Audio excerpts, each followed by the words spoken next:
Hey guys, good morning, welcome back to my channel. আশা করি তোমরা সকলে ভালো আছো আর আমিও ভীষণ ভালো আছি। যারা ফার্স্ট টাইম ভিডিওটা দেখছো প্লিজ চ্যানেলটাকে সাবস্ক্রাইব করে নিও, যারা ফেসবুক পেজ থেকে দেখছো তারা প্লিজ পেজটাকে ফলো করে নিও। তো চলো একটা লাইক দিয়ে ভিডিওটা স্টার্ট করা যায়। তো কালকে ছিল পুজো, তোমরা সকলেই জানো, আমরা না খেয়েছিলাম আর আজকে সকাল সকাল উঠে গেছি। আজকে না খেয়েছিলাম, প্রচুর পরিমাণে খিদে পেয়ে গেছে। এখানে দেখো প্রসাদ নিয়ে চলে এসে স্নান করেও এসেছিলাম আর এখানে দেখো খিচুড়ি আছে, লুচি আছে আর এই যে এই প্রসাদ খিচুড়িটা সকালবেলা তৈরি করা হয়েছে।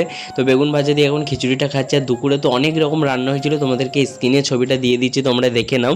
আমি কারণবশত ভিডিওটা করতে পারিনি, শুধু এই ক্লিপটা নিতে পেরেছি। তো তারপর দিদিতে বাড়ি গিয়েছিলাম আর দিদিতে বাড়ি মা এসেছিল, মাকে নিয়ে এসে তোমাদের সাথে কথা বলছি। মা পাশেই বসে আছে আর এখানে দেখো আমার দিদির ছেলে কেমন দুষ্টুমি করছে। বাবান যত বড় হচ্ছে আরো দুষ্টুমিটা বেড়েই চলেছে। মাকে খাবি টাবি নিয়ে এসে দিদিতে বাড়ি চলে আসলাম আর আসার সাথে সাথে দেখো বাবান আমাকে লাথি মারা শুরু করে দিয়েছে। পায়ে কি জোরে জোরে লাথি মারছিল, যত বড় হচ্ছে মানে বদমাইশি বেড়েই চলেছে। আর এখানে দেখো মায়ের জুতো পরে ও চাম্বুলটি ফেলতে যাচ্ছে আর পায়ের জুতোটা দেখতে পাচ্ছ, ওটা আমার মায়ের জুতোটা দেখে প্রচুর পরিমাণে হাসি পাচ্ছিল। আর এখানে দেখো বাবুলিটাকে ফেলে দিয়েছে আর এটা আমি ঘুরিয়ে আনতে যাচ্ছি, কারণ কখন কোন দরকারে লাগানো লাগে সেটাই। আর মা একটু পরেই চলে যাবে আর মা চলে যাওয়ার সময় দেখো বাবানকে নাম কাঁদছিল। আজকে এর ভিডিওটা বেশি বড় করিনি, যদি ভালো লেগে থাকে লাইক কমেন্ট অ্যান্ড শেয়ার করে। আর যারা ফেসবুক থেকে দেখছো তারা প্লিজ পেজটাকে ফলো করে দিও। নেক্সট ব্লগে দেখা হবে। Thanks for watching, tata.